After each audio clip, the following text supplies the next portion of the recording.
Clarissa White lived in a grand house at the end of a long driveway lined with tall trees. The walls of her home seemed to shine in the sunlight, as if they too knew they belonged to someone rich. Inside, chandeliers sparkled.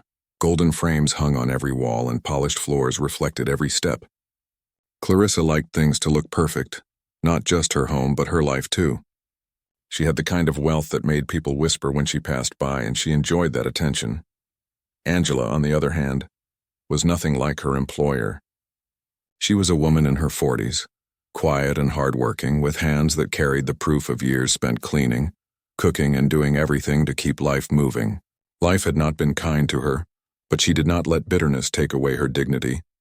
She carried herself with quiet strength. Her job as a housekeeper was not just work. It was survival.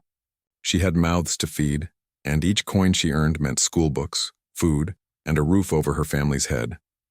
Angela had only recently started working in Clarissa's house. From the very first day, she knew this job was going to be different. The house was not just big, it was overwhelming. The rules were strict, the expectations were high, and Clarissa's sharp voice often filled the hallways. Still, Angela tried to do her best. She was used to long hours and heavy work, and she hoped that if she kept her head down and worked well, she could hold this job for years. One sunny afternoon, Clarissa decided to host a small gathering with a few of her wealthy friends. They sat in her spacious living room, drinking tea from fine china cups and speaking in voices filled with laughter and pride. Angela was asked to serve snacks and drinks. She moved carefully, balancing trays with steady hands, making sure not to spill even a drop. Her mind was focused only on doing the job right. But fate can be cruel even to the most careful worker.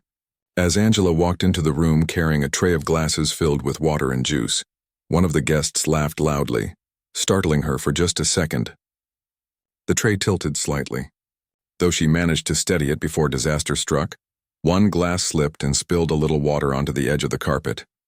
The room went silent for a moment. Clarissa's eyes narrowed as if the small mistake had ruined the entire day. Everyone else waited to see how she would react. In that silence, Angela whispered an apology and quickly bent down to clean the small wet patch. But Clarissa was not interested in apologies. Her pride had been touched in front of her friends. She felt as if this little slip would make her look careless as a hostess. Instead of brushing it off, she allowed her anger and arrogance to take control. She picked up one of the half-full glasses from the tray and, in a shocking moment, threw the water directly at Angela. The cool splash hit Angela's face and clothes. The room gasped. One of the women placed her hand over her mouth while another looked down awkwardly, pretending not to see. Angela froze for a second, her body stiff and her eyes wide, not from the water but from the humiliation. Slowly, she lowered her eyes and simply whispered, "I'm sorry, ma'am." Her voice was so soft that it made the silence even heavier. Clarissa, standing tall in her fine dress, looked at her as if nothing had happened. She forced a laugh and said to her guests, "You see what I have to deal with? It's so hard to find good help these days." Some of them gave her weak laughter back, but the tension in the room was thick. Nobody truly found it funny. Angela stood still for a moment, her clothes damp, her heart heavy.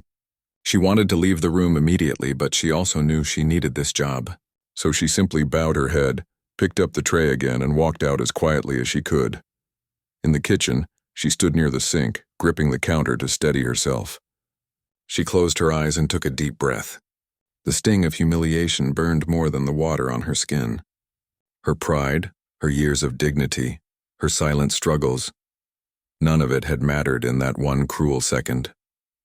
She was treated as if she was not human, as if she was nothing more than a tool to be used and discarded. But even in that moment of pain, Angela did not break down.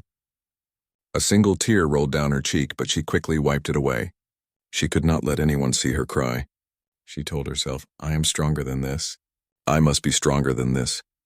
Back in the living room, the guests tried to continue their conversations, but the air had changed. One of them leaned closer to Clarissa and whispered, "Was that really necessary?" Clarissa brushed off the question with a wave of her hand, pretending it was nothing. She poured herself more tea and smiled as if the world was still perfect. Yet deep down, even she felt a small tug of discomfort. She pushed it away quickly, convincing herself that she had every right to treat Angela however she wished. After all, she was the employer, and Angela was just the help. That's how she justified it to herself, while Angela continued to work quietly in the background, finishing her duties with silent determination. When the guests finally left, Clarissa walked through her sparkling home, satisfied that the evening had been a success. She barely gave another thought to Angela, who had gone home with damp clothes, heavy heart, and a silent wound that no one could see. Angela walked down the street toward her modest little home, her steps slow but steady. She thought of her children waiting for her, their innocent faces, their laughter, their trust in her. She knew she could not let them see her broken. She would smile when she entered. She would cook them dinner and she would pretend nothing had happened. But inside she carried the weight of that moment like a stone pressing against her chest. That night, as she sat alone after putting her children to bed, Angela's mind replayed the scene again and again. The laughter, the splash of water, the look on Clarissa's face, it all came back with painful clarity. She whispered to herself, "I did nothing wrong." Saying those words gave her a small comfort.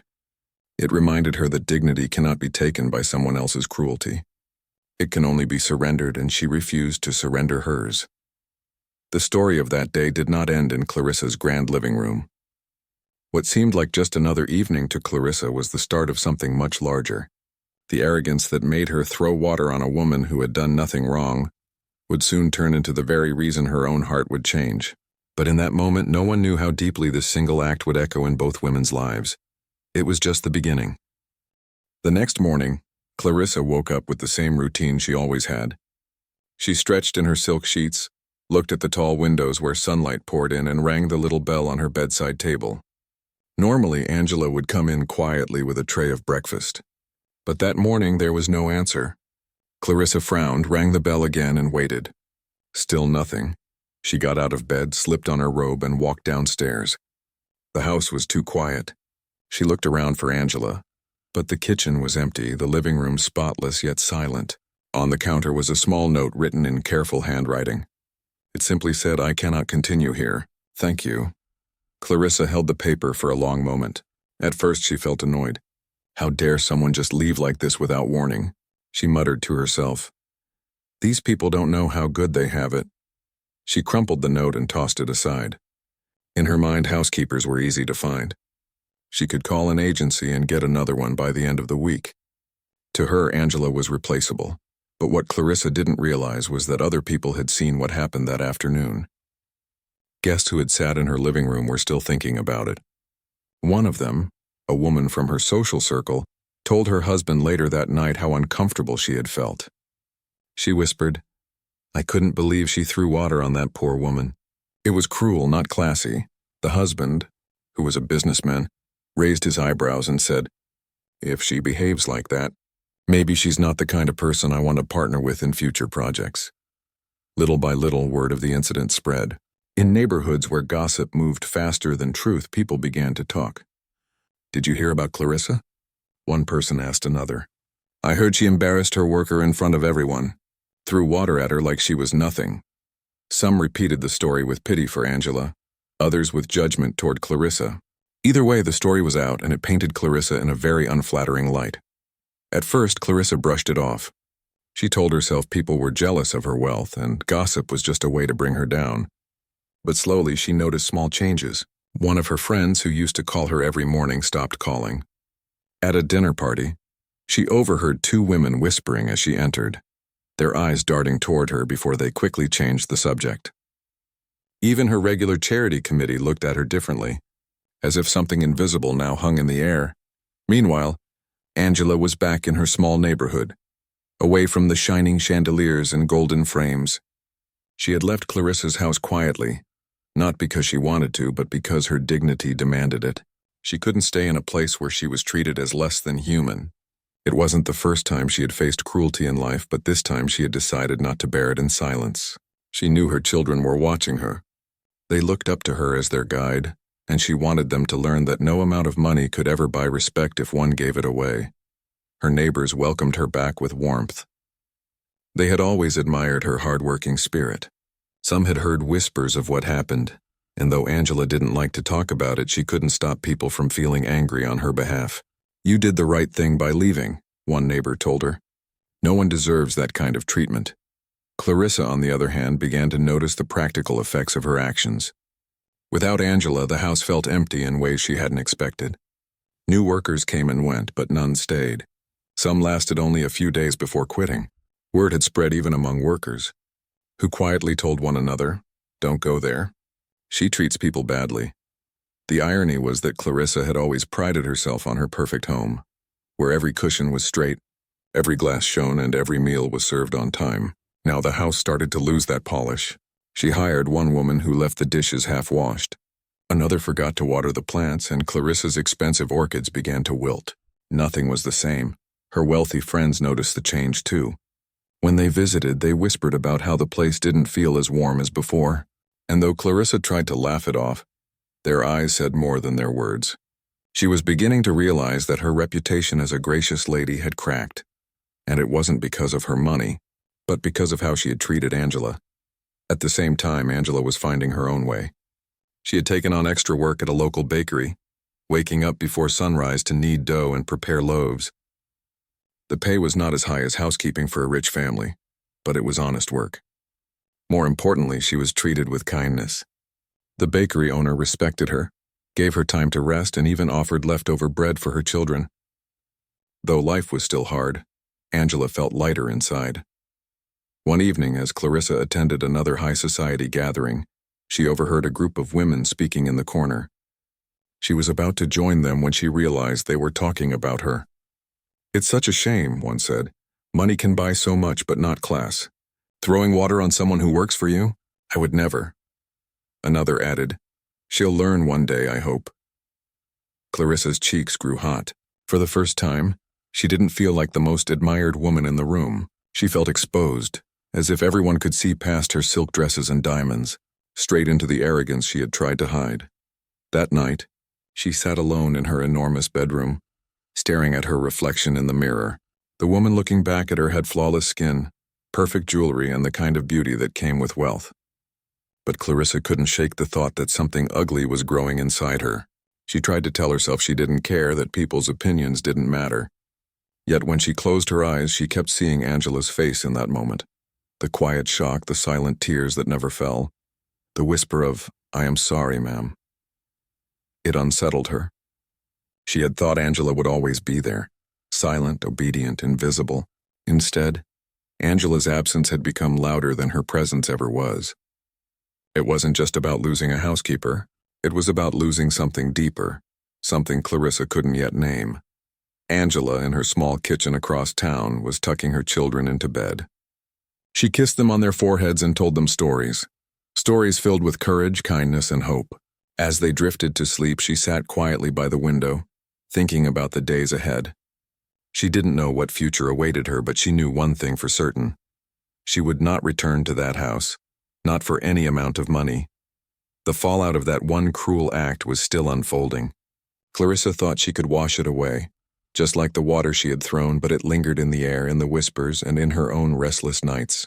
Angela thought she had simply walked away, but her quiet strength had already begun to shake the walls of the very system that allowed women like Clarissa to believe they could treat others without consequence, and though neither of them fully understood it yet, both their lives had already begun to change forever. Days passed, then weeks, yet Clarissa couldn't escape the feeling that something inside her house had changed. It was quiet, almost too quiet, but not the kind of peace that brought comfort. It was the quiet of absence, the kind that reminded her of something missing. She had hired another maid through an agency, but the woman left after just 3 days. Then came another, who stayed a week but never returned after payday. By the third attempt, even the agency hesitated. They gave excuses, saying there weren't enough workers available, but Clarissa knew the truth. Word had spread. At first she felt angry. How dare these women judge her, she thought. She was paying them, wasn't she? But her anger didn't stay long. It was replaced with an uneasiness she couldn't explain. She could buy clothes, jewelry, even respect in public, but she couldn't buy loyalty or kindness. And those were the things slipping through her fingers. One evening, she attended a dinner at the home of a well-known businessman. The house was full of laughter and music. Servants moved smoothly between tables, serving food and drinks with practiced grace. Clarissa, dressed in a glittering gown, joined a group of women by the fireplace. She listened to their chatter until one of them, Not realizing Clarissa was within earshot, said, "Do you know what I heard about her? They say she humiliated her own housekeeper. Just threw water on her like she wasn't even a person. I don't know how someone can behave like that." Clarissa's chest tightened. She stepped back, pretending to look at a painting on the wall, but every word sank deeper into her mind. The laughter around her seemed louder than before, mocking her. She stayed at the party until it ended, her face calm, her smile steady, but inside she was breaking.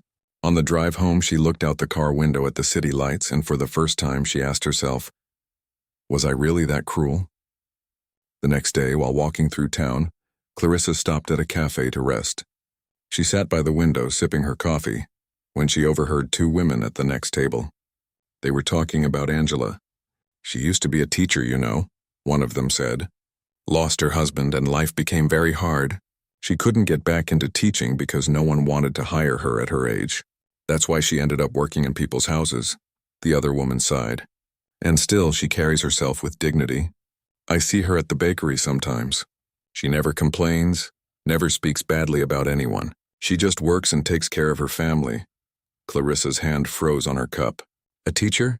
She had never asked Angela about her life, never wondered who she had been before scrubbing floors in her house. In her mind, Angela had only existed as a housekeeper, nothing more. But now she imagined her standing in front of a classroom, teaching children respected and admired. The image clashed painfully with the memory of her standing soaked and silent in Clarissa's grand living room. That night, Clarissa couldn't sleep. She tossed and turned in her bed, the silk sheets suddenly feeling heavy. She thought of Angela's quiet face, her downcast eyes, her whisper of apology. The shame burned hotter than any anger she had ever felt. She tried to push it away, telling herself she had done nothing unusual, that employers often scolded their workers. But her conscience wouldn't let her rest. It reminded her again and again, Angela had done nothing wrong. As days went by, Clarissa began to notice things she had never cared for before. On her way to the market, she saw workers sweeping streets under the hot sun. She saw waiters rushing from table to table, their backs bent, their faces tired but polite. She saw a delivery man carrying a heavy box up a long flight of stairs, while the person receiving the package barely thanked him. For the first time in her life, she looked at these people not as part of the background, but as human beings with lives, struggles, and dignity. She thought of Angela again, of how little she knew about her. What were her children like? Did they laugh often? Did they dream of something better? Clarissa realized she had never once asked, never once cared. She had lived in her own world of chandeliers and fine china, blind to the lives of the people who made her comfort possible. One afternoon, she sat in her garden looking at her orchids, now almost dead from neglect. Angela had always cared for them, watering them with gentle hands.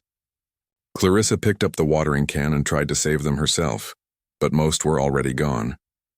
The sight of the withered petals filled her with guilt. It wasn't just the flowers she had lost. It was the reminder of how much care and respect Angela had quietly given, without ever being recognized. The following week, Clarissa visited the bakery in town. She hadn't planned to, but something inside her pulled her there. When she stepped in, the smell of fresh bread filled the air.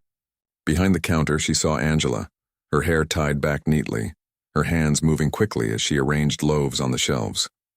Angela didn't notice her at first. She was smiling gently at a little boy who had come in with his mother, offering him a small roll of bread. The boy's eyes lit up and Angela's smile grew warmer. Clarissa felt something twist inside her chest. She had never seen that side of Angela before. The kindness, the patience, the quiet grace. She stood there for a few minutes, frozen, before finally turning and leaving without saying a word. Her heart pounded as she walked back to her car. She couldn't bring herself to face Angela yet. She didn't even know what she would say. That night, Clarissa sat by her window staring at the moon. For the first time in her life, she admitted to herself that she was wrong. Not just a little wrong, but deeply, painfully wrong. Throwing that water was not just an act of anger. It was an act of prejudice, arrogance, and blindness to another human's worth. She realized she had looked at Angela as less than herself, simply because of the position she was in. The thought made her sick. Memories of her daughter flashed through her mind. She thought, what if one day my daughter had to work like Angela? What if someone treated her that way? How would I feel then? The answer hit her like a storm. She would feel broken, furious, helpless. And that was exactly how Angela must have felt. Clarissa pressed her hands to her face, tears she hadn't expected rolling down her cheeks. She whispered to herself, "What have I done?" It was the first time she truly allowed herself to see the truth. The woman she had always believed herself to be, a lady of class, respect, and grace, was only an illusion. The real test of class was not in wealth or beauty, but in how one treated those with less power. And in that test she had failed miserably. As she sat in the silence of her enormous home, she realized that her awakening had only just begun. She could no longer pretend she didn't care. She could no longer silence her conscience. Something inside her was changing, and she knew there was only one way forward. But facing that truth would not be easy. Clarissa had always lived her life with a certain rhythm. Every morning she woke to a clean house. Every evening she went to bed knowing tomorrow would be just as polished as today. But after Angela left, that rhythm broke. She could fix the furniture, she could polish the silver, she could even hire new workers, but she could not fix the silence that now lived inside her home. At first, she tried to ignore it. She threw herself into social gatherings, expensive shopping trips, and charity events. But even surrounded by glittering lights and familiar faces, she felt different. Every time she laughed, a small voice inside her whispered, "You're pretending." When she smiled for photographs, her eyes betrayed her. People began to notice too. A friend once asked softly, "Are you all right? You don't seem yourself these days." Clarissa brushed it off, but deep down she knew the truth. She was not all right. It wasn't just the whispers of society or the absence of Angela's quiet presence. It was something heavier, something that lived deep inside her chest. At night, when the house grew still, memories of that moment would return to her like shadows she couldn't chase away. She would close her eyes and see Angela standing there, her clothes wet, her eyes lowered, her lips forming those painful words. "I am sorry, ma'am." Clarissa tried to reason with herself. She told herself Angela had been clumsy. She told herself she had only acted out of frustration. But every excuse she built crumbled as quickly as she made it. The truth was too clear. Angela had done nothing to deserve what she endured. The cruelty had not come from Angela's mistake, but from Clarissa's pride. And that realization hurt more than she expected. One evening, Clarissa was walking through the city after a meeting when she saw a young girl helping her grandmother cross the busy street. The grandmother walked slowly, each step unsteady, but the girl held her arm firmly, guiding her with patience. Clarissa stood for a moment, watching them. Something in that small act of care made her throat tighten. She thought of her own daughter, now studying abroad, and wondered who would help her if she stumbled one day. She wondered how she would feel if someone treated her daughter with disrespect or cruelty. The thought brought tears to her eyes right there on the sidewalk. She quickly turned away, embarrassed by her emotions, but she could not ignore what her heart was telling her. At home, Clarissa found herself staring at the portraits on her wall. Pictures of her daughter as a child laughing in the garden. Pictures of her late husband who had always reminded her to stay humble, though she rarely listened. She whispered into the quiet room, "What would you think of me now?" It was the first time she admitted her shame out loud. The days that followed were heavy with reflection. She noticed details she had overlooked for years. The postman, tired but polite, carrying bundles of letters every morning. The gardener wiping sweat from his brow under the hot sun. The cashier at the store offering her a practiced smile even when clearly exhausted. For the first time, Clarissa saw them not as people serving her needs, but as human beings, each with their own struggles, their own lives, their own dignity, and then her thoughts always circled back to Angela. That quiet strength, that unshaken dignity even when humiliated, it haunted Clarissa.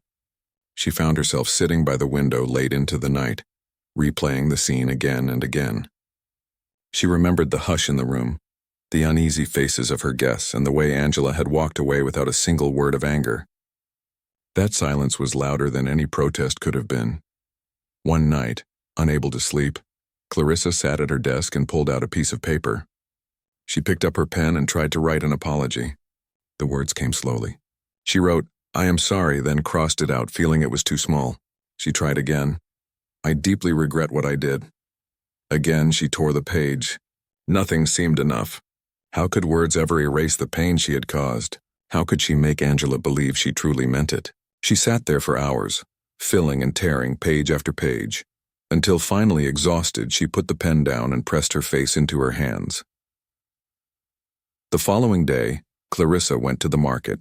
As she walked through the busy lanes, she noticed a familiar face in the distance. It was Angela. She was standing outside the bakery, arranging baskets of bread on a wooden table. Children gathered nearby, waiting for the smell of fresh loaves to drift their way. Angela handed a small roll to a little boy who looked hungry, and the boy's smile lit up the whole street. Clarissa froze.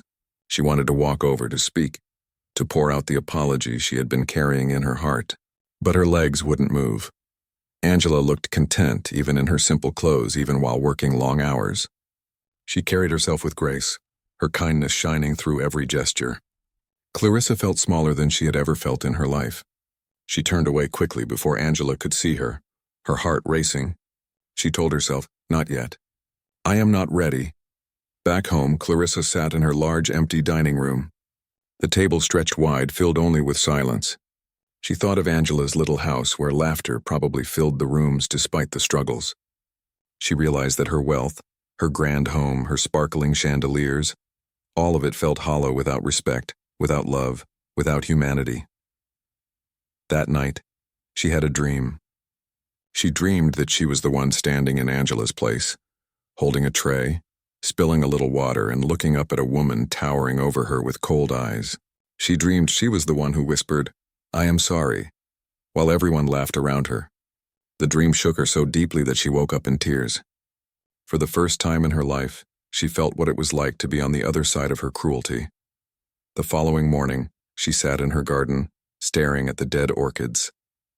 Her hands trembled as she touched the brittle petals. She whispered, "I did this. I destroyed something that only needed care." And in that moment she realized she had done the same to Angela. Clarissa knew she could not run from her conscience any longer. The voice inside her had grown louder than the whispers of society, louder than her pride, louder than her excuses. She had to face the truth. She had to face Angela, but the thought terrified her. How could she look into the eyes of the woman she had humiliated? How could she ask for forgiveness when she herself felt she didn't deserve it? Still, she knew there was no other way. As the sun set that evening, Clarissa stood by her window, watching the golden light fade. The world outside looked softer, calmer, almost forgiving. She took a deep breath and whispered to herself, "Tomorrow I will go to her. I have to." For the first time in many sleepless nights, Clarissa closed her eyes and felt a little peace. Not because the guilt had gone, but because she finally knew what she had to do. The next morning, Clarissa woke up with her mind already restless. She sat at her dressing table, staring at her reflection. Her hair was perfectly brushed, her gown flawless, but none of it mattered.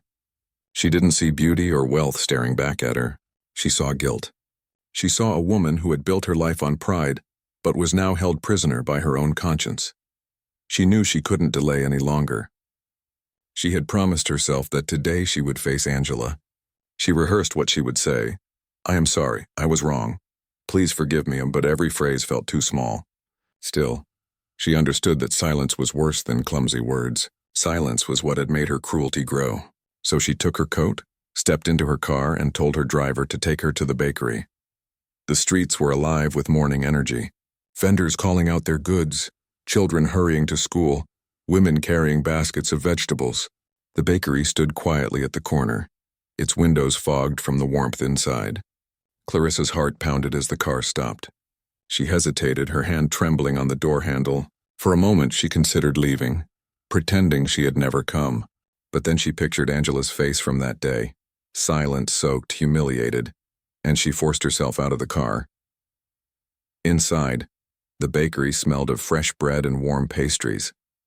The shelves were stacked neatly, and behind the counter stood Angela, her hands busy arranging loaves. She looked just as Clarissa remembered, calm, strong, dignified. She had no idea someone from her past was standing a few steps away. Clarissa's throat felt dry. She walked slowly toward the counter. When Angela finally looked up, her eyes widened slightly in surprise. For a brief moment, neither of them spoke. The air between them grew heavy. Clarissa's chest tightened as she tried to form words. I came to see you," she finally managed, her voice softer than it had ever been. "I know I don't deserve your time, but I couldn't stay silent any longer." Angela's expression remained calm, though her eyes carried a quiet strength. She said nothing, waiting. Clarissa swallowed hard and continued. I was wrong. I was cruel. What I did to you that day. There is no excuse. I let my pride and arrogance blind me. I humiliated you, and I can't forgive myself for it. Her voice cracked, but she pressed on. You showed me more dignity in your silence than I had in my entire behavior, and I am ashamed. I am deeply, truly sorry. For the first time in many years, Clarissa felt small, stripped of all her wealth and power. She wasn't speaking as a wealthy woman to a worker. She was speaking as one human being to another, begging for forgiveness. Angela stood quietly for a moment. The sound of the bakery, bells on the door, children laughing outside, bread being sliced, faded into the background. Finally, Angela spoke, her voice steady but gentle. I never wanted your shame, only your respect. That day hurt me, yes, but I chose to walk away. Not because I was weak, but because I knew my dignity was worth more than that job. Clarissa lowered her eyes. I know, and you were right. You taught me something I should have known long ago. That no amount of wealth gives me the right to look down on anyone. You taught me that true class is in kindness, not money. Angela studied her for a moment. She could see the sincerity in Clarissa's eyes, the weight of regret on her shoulders. And though the wound still lingered, Angela chose not to hold on to bitterness. She had learned in her life that forgiveness freed the giver as much as the receiver. I forgive you, she said quietly. Not because what you did was small, but because I refused to carry hatred in my heart. I have children to raise, a life to live. Carrying anger would only poison me. I forgive you so I can move forward. Clarissa's eyes filled with tears. For the first time in her life, someone had shown her what true strength looked like. It wasn't in wealth or power. It was in grace and forgiveness, in the quiet courage to rise above cruelty. The two women stood there for a moment, connected not by wealth or status, but by something deeper. Clarissa whispered, Thank you. From that day onward, Clarissa's life began to change. She didn't want to simply apologize with words. She wanted her actions to prove her transformation. She started by treating the workers in her own home differently. No longer did she bark orders or show impatience. She listened. She respected. She thanked them for their work. Slowly, word spread that Clarissa White was no longer the same woman. But her change didn't stop there. She began speaking at charity events, not about her wealth or her social standing, but about the dignity of workers. She donated funds to programs that helped women like Angela find fair jobs. She supported education for children in underprivileged communities, remembering that Angela had once been a teacher who had lost her place. Every time she stood in front of an audience, she remembered the day she had thrown water in cruelty. It had been the worst moment of her life, but it had also been the moment that broke her arrogance and forced her to grow. She never told the story with pride.